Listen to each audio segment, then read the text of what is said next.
Hello friends, welcome to new student lecture video from medical lab tech Sudha. और आप लोगों को पता होगा हम लोग बात कर रहे हैं मेडिकल लेबोरेटरी टेक्नीशियन के वैकेंसीज के बारे में। तो जैसे कि sample paper 1 sample paper 2 already हम लोग लास्ट 2 डेज से देख चुके हैं। अगर आप लोगों ने नहीं देखा है तो नीचे डिस्क्रिप्शन में मैं इसका लिंक दे दूंगी, आप लोग जाके वहीं से देख लीजिए। तो चलिए चलते हैं, आज का क्लास जो स्टार्ट करते हैं। बट बिफोर दैट, अगर आप लोग मेरे चैनल पर नए हैं तो चैनल को सब्सक्राइब जरूर कर ले, बिकॉज आप लोगों को ऐसे ही मेडिकल लेबोरेटरी टेक्नीशियन के वैकेंसी से related sample papers as well as theory lectures भी मेरे चैनल पर मिल जाएंगे। आप लोग अगर प्लेलिस्ट चेक करना चाहेंगे तो कर सकते हैं, बिल्कुल ठीक है। ऐसे ही वीडियोस देखने के लिए आप लोग नोटिफिकेशन बेल आइकन को भी दबा सकते हैं, ठीक है। चलिए फिर चलते हैं, आज का क्लास जो स्टार्ट करते हैं। तो इधर हम लोग स्टार्ट करेंगे with question number 20, because question number 19 तक ऑलरेडी हम लोग देख चुके हैं। सो क्वेश्चन नंबर 20 में पूछा गया है, haemophilia B is caused due to the deficiency of. आप लोगों को चार ऑप्शंस यहीं पे सामने देखने के लिए मिल रहा है। जैसे फैक्टर, आप लोगों के 13 क्लॉटिंग फैक्टर्स है, राइट। आपके पास क्लॉटिंग फैक्टर 13 है। And I will say that आप सभी स्टूडेंट्स, जितने भी स्टूडेंट्स हो एग्जामिनेशन के लिए जा रहे हो, तो पहले तो आप लोगों को क्लॉटिंग फैक्टर 13 टोटल जो है उसका नाम याद हो जाना चाहिए। That's very much important thing. ये क्लॉटिंग फैक्टर का नाम आप लोगों को बिल्कुल याद हो जाना चाहिए। And next thing is option अगर हम लोग देखेंगे तो factor 8, factor 9, factor 10 and factor 11, चार फैक्टर्स क्लोजली रिलेटेड 8, 9, 10, 11 करके ऐसा दिया है, तो आप लोगों को हो जाएगा कंफ्यूजन, ठीक है। तो चार ऑप्शन में से ऐसा आप लोगों को कौन सा ऑप्शन ऐसा लगता है जिसका डेफिशिएंसी से हीमोफीलिया बी होता है। सो हीमोफीलिया बी जो है is which type of disease, पहले तो आप लोगों को ये पता होना चाहिए, है ना कि। तो हीमोफीलिया बी जो है अगर हम लोग देखेंगे, फैक्टर 8 से नहीं होता, फैक्टर 10 से भी नहीं होता, फैक्टर 11 से भी नहीं होता, due to the deficiency of factor 9। Okay, so due to the deficiency of factor 9, यानी फैक्टर 9 में क्या हो जाता है ना, म्यूटेशन हो जाता है। What happens there, mutation. Mutation का मतलब होता है चेंज, ठीक है।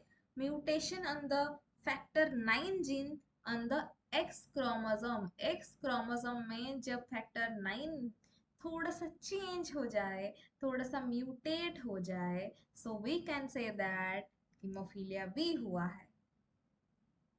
Anyone, everyone getting my point? Yes और नो? यस और no? Everyone getting my point? Severe form हो सकता है जिसके बदले ये, because this is a clotting factor, right. इसका डेफिशिएंसी से क्या हो जाएगा, ब्लीडिंग मेन सिम्टम रहेगा, इजंट इट। मेन सिम्टम इसका रह जाएगा यही कि bleeding.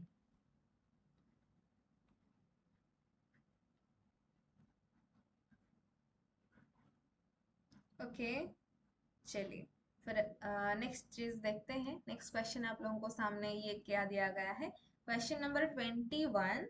Brunner glands are found in, Brunner glands are found in, ये क्वेश्चन पूछा है आप लोगों को। चलिए मुझे बताइए इस क्वेश्चन का आंसर क्या हो जाएगा। देखो, एग्जामिनेशन में ऐसे ट्विन आंसर्स देखने के लिए मिल सकते हैं आप लोगों को। ट्विन आंसर का मतलब क्या है मैं बताती हूँ। जैसे कि आप लोग रीजनिंग अगर एग्जामिनेशन में दिए होंगे, है ना, कॉम्पिटिटिव एग्जामिनेशन में अगर आप लोग रीजनिंग जो फिगर होता है, फिगर अगर आप लोगों ने अटेम्प्ट किया होगा, जैसे कि ऐसा नहीं होता, ये ये तो मतलब पूरा मैंने ये कर दिया, क्या बताऊं, डिससिमिलर कर दिया। लेकिन थोड़ा सा डिफरेंट, मतलब ये चार फिगर में कौन सा डिफरेंशिएट करना है ये बताओ। जैसे फिगर में पूछता है उसी को ट्रांसलेट कर दो अगर आप लोग एमसीक्यूज में। आजकल एमसीक्यू ऐसे ही पूछे जा रहे हैं, देखो, स्टोमक, इलियम, डियोडेनम एंड जेजनम। देखो, इलियम, जेजनम एंड डियोडेनम ये आपके इंटेस्टिनल पार्ट्स हैं, इजंट इट। ये तीन आपके इंटेस्टाइन है, ये तीन आपके क्या है, इंटेस्टाइन है। तो ये जो तीन इंटेस्टाइन का पार्ट्स दिया है, एक दिया और दूसरा दिया है स्टोमक, तो यानी कि चार ऑप्शन अगर हम लोग देखेंगे तो चार ऑप्शन जीआई ट्रैक है, गैस्ट्रोइंटेस्टिनल ट्रैक के पार्ट्स हैं। सो ब्रानर ग्लैंड जो है ये कहाँ पे प्रेजेंट है। चलिए आप लोग पहले सोचिए कि इस क्वेश्चन का आंसर क्या हो सकता है। तो बता दूं मैं थोड़ा सा इस क्वेश्चन का क्या आंसर हो जाएगा।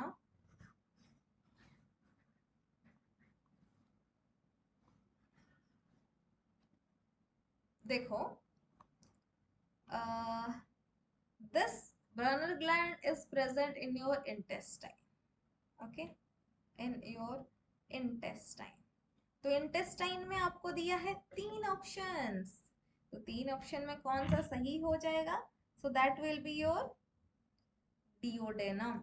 Okay, in the sub mucosa of duodenum, जहां पे ये सिक्रेट करता है एक अल्कलाइन फ्लूइड कॉल्ड म्यूसिन. ठीक है, क्योंकि आपका जो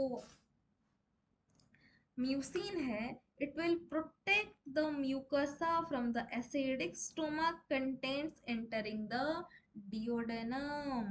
It means थोड़ा सा अगर हम लोग पिक्चराइजेशन को देखेंगे, so likewise ये आपका क्या है?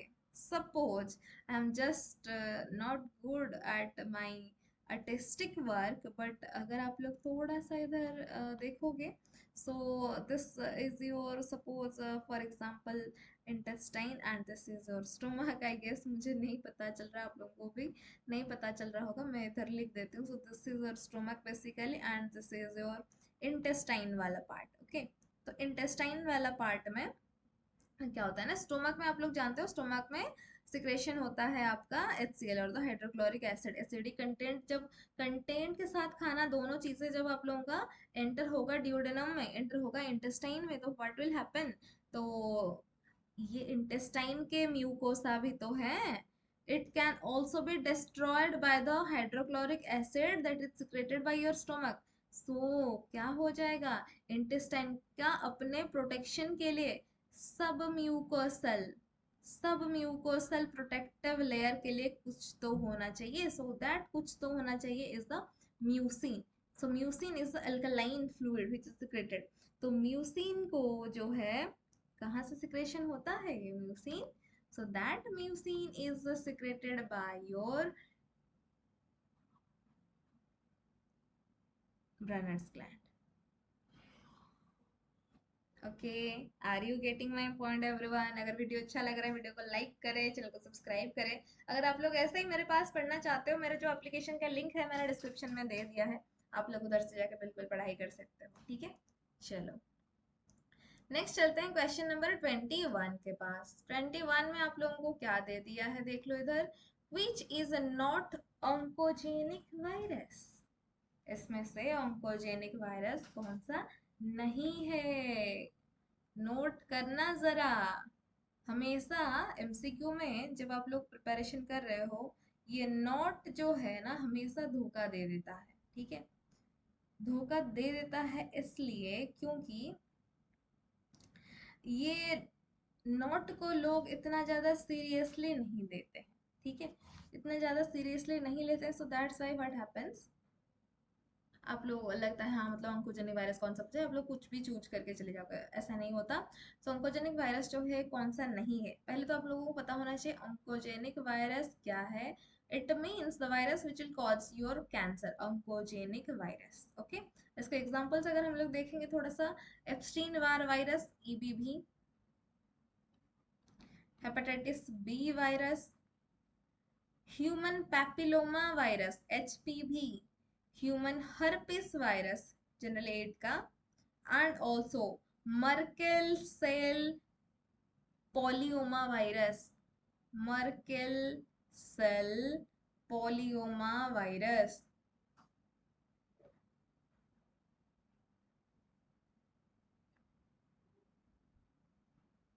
इसको शॉर्टकट आप लोग ऐसा करके कुछ लिख भी सकते हो, अगर अगर आप लोगों को एग्जामिनेशन में ऐसा दिखा तो. So these are your oncogenic virus आप लोगों को मिल गया, तो बच्चा हमारा. और ये तो ऑन्कोजेनिक DNA वायरस है, ऑन्कोजेनिक RNA वायरस भी है. ठीक है, तो ये तो ऑन्कोजेनिक DNA वायरस है, ऑन्कोजेनिक RNA वायरस भी है. तो दैट ऑन्कोजेनिक RNA वायरस जैसे कि आप लोगों का हो जाएगा HCV, human T cell lymphocytotrophic virus HTLV1, HTLV1.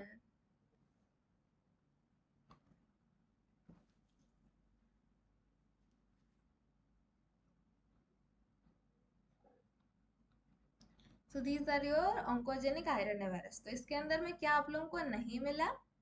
That नहीं मिला is your rabies virus. Rabies virus आता है, स्प्रेड होता है किससे? डॉग बाइट से, isn't it? उसका वैक्सीन भी आप लोग लेते हो. लेकिन बात ये है, ये ऑन्कोजेनिक वायरस जो नहीं है। ये क्या नहीं है? ये ऑन्कोजेनिक वायरस नहीं है। ये वायरस, रेबिस वायरस, आपको कैंसर नहीं कॉज कर सकता है। ओके, चलो नेक्स्ट क्वेश्चन पे चलते हैं। Which is the acidic type? बहुत ही सिंपल सा सवाल है, बहुत ही सिंपल सा सवाल है। Which is the acidic type? और आप लोगों को पता है एक चीज, दैट इज रोमानस्की स्टेन के बारे में आप सभी स्टूडेंट्स को पता होगा।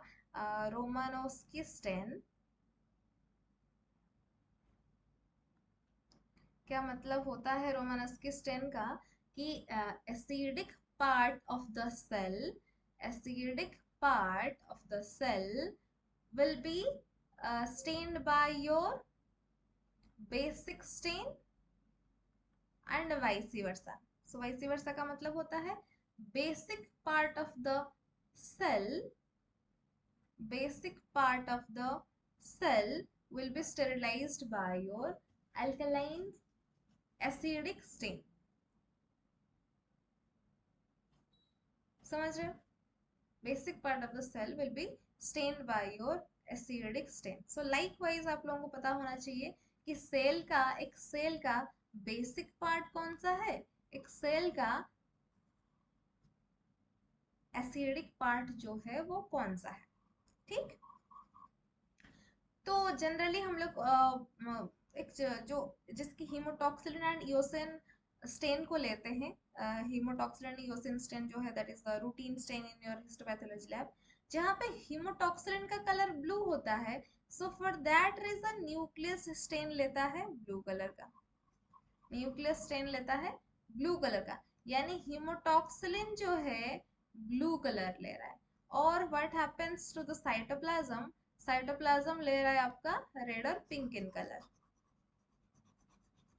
रेड और pink in colour. So acidic stain जो है, एसिडिक डाई जो है, that is your eosin, that is your eosin which stains the basic part of the cell, that is the cytoplasm. Are you getting my point everyone? This is the cytoplasm ना, यही तो होता है ना। So which is the acidic dye? That is the eosin. अगर आपको पूछता which is the alkaline और basic dye, बता देते आप लोग क्या? Hemotoxylin, of course। हुआ? चलें आगे। चलो नेक्स्ट क्वेश्चन पे चलते हैं।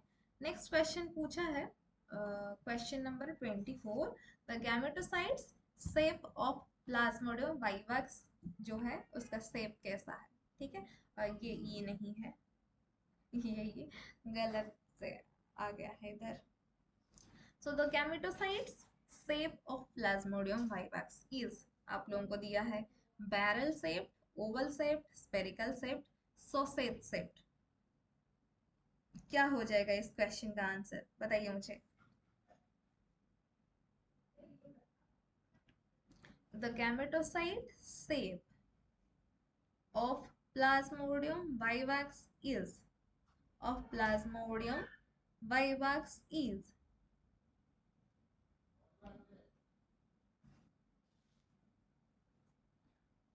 तो जनरली ये राउंड टू ओवल शेप में आपको देखने के लिए मिलेगा, राउंड टू ओवल शेप में प्लाज्मोडियम वाइवाक्स का गैमेटोसाइट।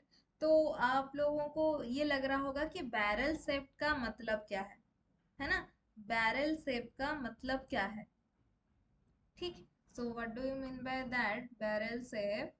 देख लो, जैसे कि बैरल का शेप होता है, बैरल क्या है? जैसे ही बैरल का शेप होता है, क्या ऐसा शेप है?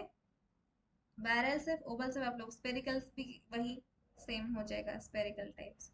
Sausage shaped, S A U, S U S, वो गलती से लिख दिया है, ठीक है, S A U S A G E, sausage shaped का मतलब क्या है?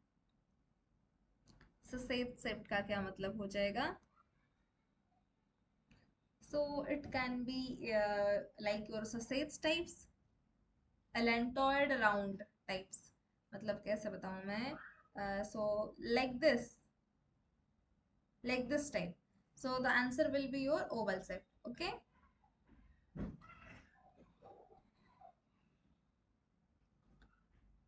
चलो, नहीं हम स्टार्टिंग से ग्रीन कलर ही कर रही थी ना, अलग नहीं करने का, ग्रीन कलर ओके। ठीक है, फिर चलिए चलते हैं नेक्स्ट क्वेश्चन देखते हैं। नेक्स्ट क्वेश्चन आप लोगों के सामने आ गया है, question number 25।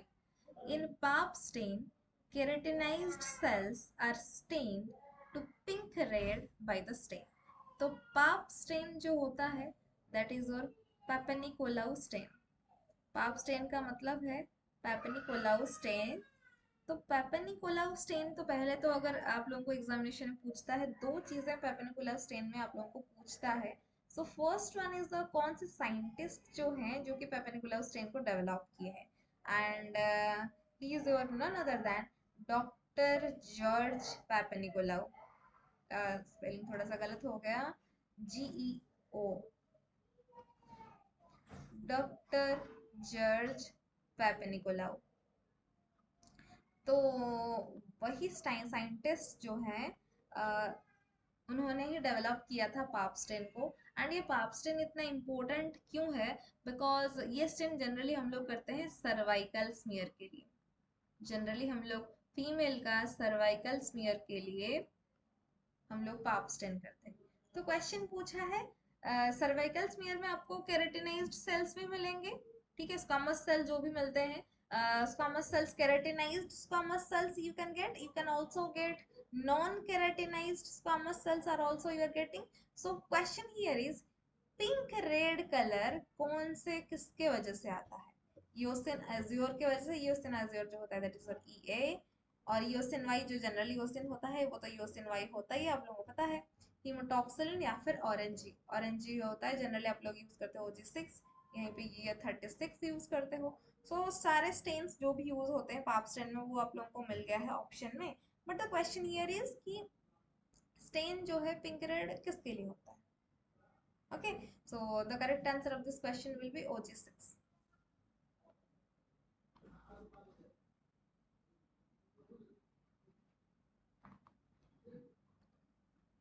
So the correct answer of this question will be keratinized cells are stained because of OG6। OG6 की वजह से it is taking the color pink red। ठीक है, चलो नेक्स्ट सवाल देखते हैं। नेक्स्ट सवाल आप लोगों के सामने आ चुका है, मोरडेंट यूज्ड इन H&E स्टेन। मोरडेंट क्या यूज करते हो आप लोग HE स्टेन में, ये पूछा है, क्या यूज करते हो? जनरली HE स्टेन प्रोसीजर जो होता है अभी मैं बता रही थी, that is a routine stain in histopathology. तो हीमोटॉक्सिलिन एंड यूस्टेन में मोरडेंट क्या है? मोरडेंट कुछ नहीं है, बस एक ब्रिज है, एक जरिया है, एक कम्युनिकेशन है, एक ट्रांसपोर्ट सिस्टम है, आप लोग इसे जो भी बोल सकते हो। तो ये मोरडेंट क्या काम करता है, अच्छे से आपका टिश्यू जो है स्टेन को पकड़ के रख पाए। So that's why this bridge, this mordant, this communication is required.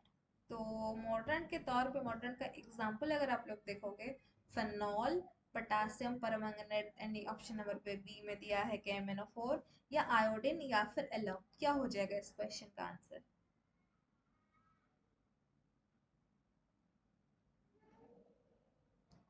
Phenol हो जाएगा, पोटासियम परमैंगनेट हो जाएगा, आयोडीन या फिर एलम। फेनॉल नहीं होगा, ये भी नहीं होगा, ये भी नहीं होगा। Generally what we are taking, हम लोग लेते हैं जनरली एलम को। हम लोग किससे लेते हैं? एलम को लेते हैं। Mordant used in H&E stain is your alum. ठीक है, चलिए चलते हैं नेक्स्ट सवाल देखते हैं। नेक्स्ट क्वेश्चन आप लोगों के सामने आ चुका है, that is your question number 27। Infective stage of Taenia solium for man is. Man के लिए टेनिया सोलियम जो है, आप लोग जानते हो टेप वर्म दो टाइप का होते हैं, है ना? टेप वर्म जो दो टाइप का, टेप वर्म लिख दिया, टेप वर्म जो दो टाइप का होता है, एक तो है टेनिया साजिनाटा, दूसरा है टेनिया सोलियम।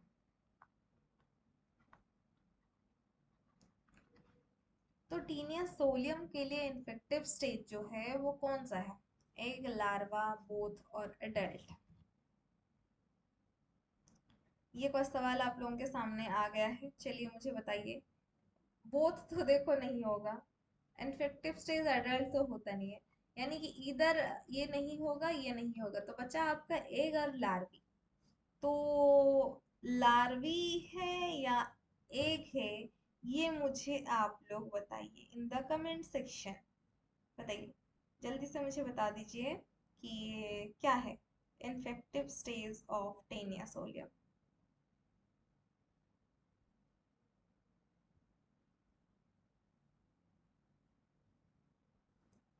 तो जो पर्क टेप वर्म है, ठीक है, ये बिफ टेप वर्म है, ये पर्क टेप वर्म है।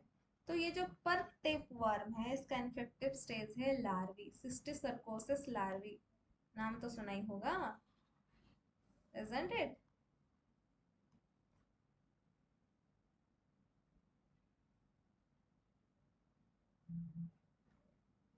लार्वल फॉर्म का नाम क्या है? Cysticercus. Cysticercus is the larval form of Taenia solium, ठीक है। सिस्टिसर्कोसिस डिसीज ये कॉज करता है ना, तो इसीलिए इसका लार्वा का नाम क्या होना चाहिए? सिस्टिसर्कस। तो that's why larvae is the correct answer of this question. चलिए नेक्स्ट क्वेश्चन देखते हैं। नेक्स्ट क्वेश्चन पूछा है आप लोगों को, usual coating thickness for tissue section is, this question comes from your histopathology section।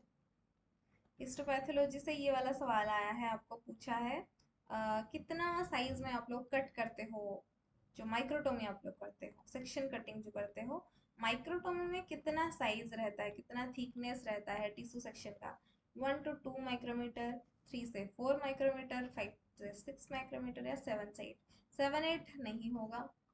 Okay, let me take that red colour. 7 8 नहीं होने वाला है, 5 to 6 नहीं होने वाला है। इतना छोटा भी नहीं करना है 1 to 2 का, ठीक है। कितना रखोगे आप लोग?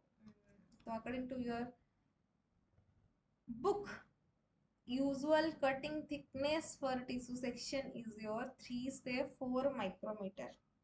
साइज और यूनिट्स बहुत इंपॉर्टेंट है। 3 से 4 माइक्रोमीटर, माइक्रोन भी आप लोग बोल सकते हो, माइक्रोमीटर भी बोल सकते हो, माइक्रोन भी जनरली लोग बोलते हैं। तो यूजुअल कटिंग थिकनेस कितना है? 3 से 4 माइक्रोमीटर, ठीक।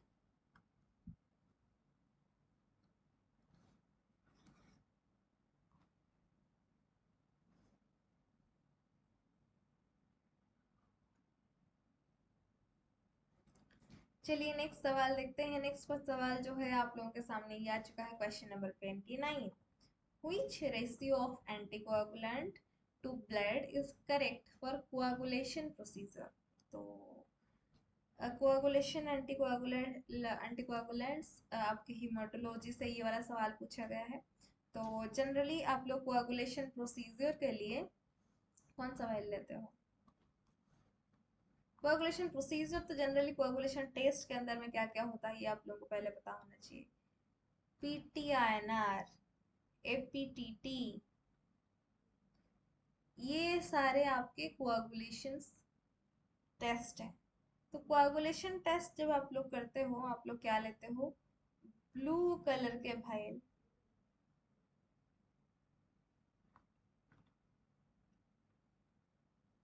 Blue vial, blue vacutainer, blue top tube, ये बोल सकते हो। तो इसके अंदर में कौन सा एंटीकोएगुलेंट होता है? इसके अंदर में होता है सोडियम साइट्रेट।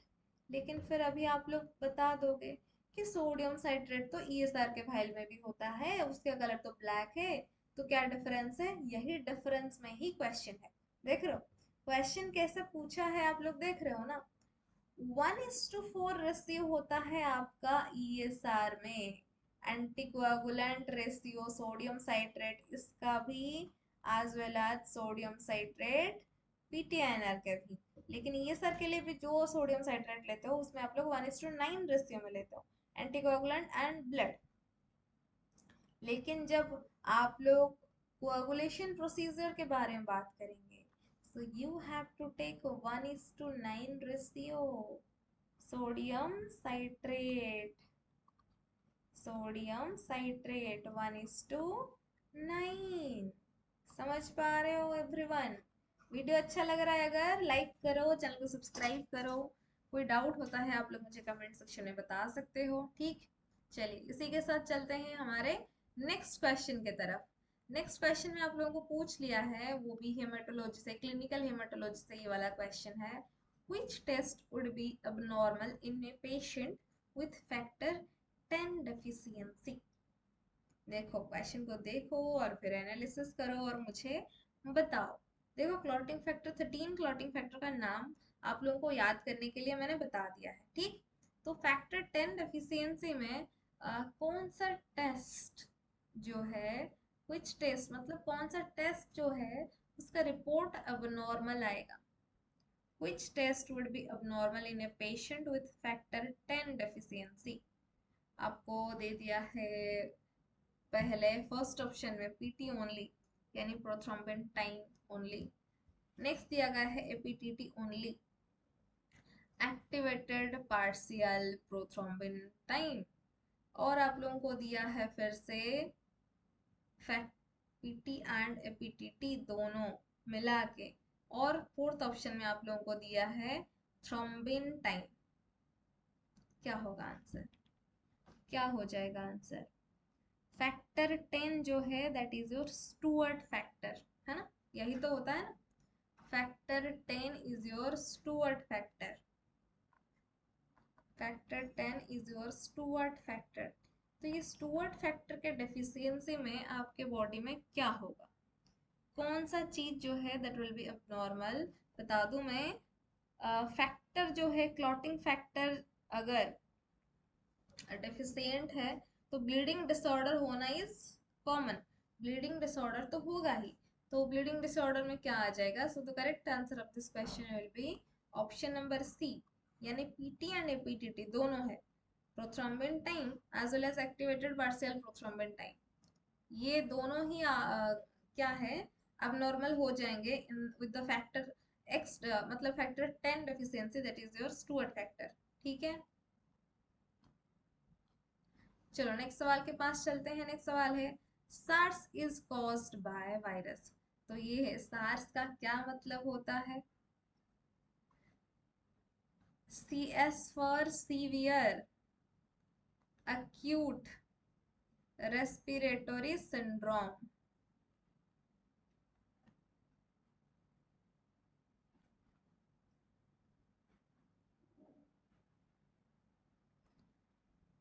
तो ये सार्स आप लोगों ने कहाँ पे देखा है? आप लोगों ने अभी अभी 2019 में कोविड के टाइम पे सार्स वायरस को जान लिया होगा बहुत ही अच्छे से। तो सीएमवी यानी साइटोमेगालो वायरस नहीं होगा, एचएसवी भी नहीं होगा, इन्फ्लुएंजा भी नहीं होगा। आपके यहीं पे अभी जो पैंडेमिक हुआ था, कौन सा? कोरोना वायरस, और you can say this as COVID virus. Corona virus जो है that is, it causes your severe acute respiratory syndrome. क्योंकि आप लोगों को पता होगा, आप लोग वहीं पे स्वाब टेस्ट करते थे कोरोना कोविड जब होता था। तो आप लोग क्या कलेक्शन करते थे? Swab respiratory. आप लोग नाजल कलेक्शंस भी आप लोग कर सकते हो, ठीक है? तो कोरोना वायरस का जस्ट योर सार्स, ठीक है? फिर आज के लिए बस इतना ही। अगर आप लोगों को वीडियो अच्छा लगा, वीडियो को लाइक कीजिए, चैनल पर पहली बार आए हैं चैनल को सब्सक्राइब कीजिए। और अगर आप लोग मुझे पढ़ना चाहते हैं, मेरे से पढ़ना चाहते हैं, मेरे एप्लीकेशन का लिंक जो है, अगर आप लोग फाउंडेशन बैच ज्वाइन करना चाहते हैं तो बिल्कुल ज्वाइन कर सकते हैं। इसका टाइम टेबल शेड्यूल मैंने अपलोड कर दिया है। आप पहले एप्लीकेशन को डाउनलोड करो, डिस्क्रिप्शन में मैंने लिंक दिया है, फिर जाके देखो उसमें कौन सा चीज़ अवेलेबल है, आप लोगों के लिए सही है या नहीं। क्योंकि आजकल आप लोगों को पता होगा सारी जगह पे, सारी जगह पे आप लोगों को कंसेप्चुअल चीजें पूछ रहा है। तो इसीलिए conceptual clarity is most important thing. So you can join in the foundation batch. अगर आप लोगों को प्रीवियस क्वेश्चन आंसर चाहिए स्टेट बोर्ड के, तो आप लोग माइक्रो लैब बैच भी ज्वाइन कर सकते हो, ठीक है? फिर मिलते हैं इन द नेक्स्ट क्लास।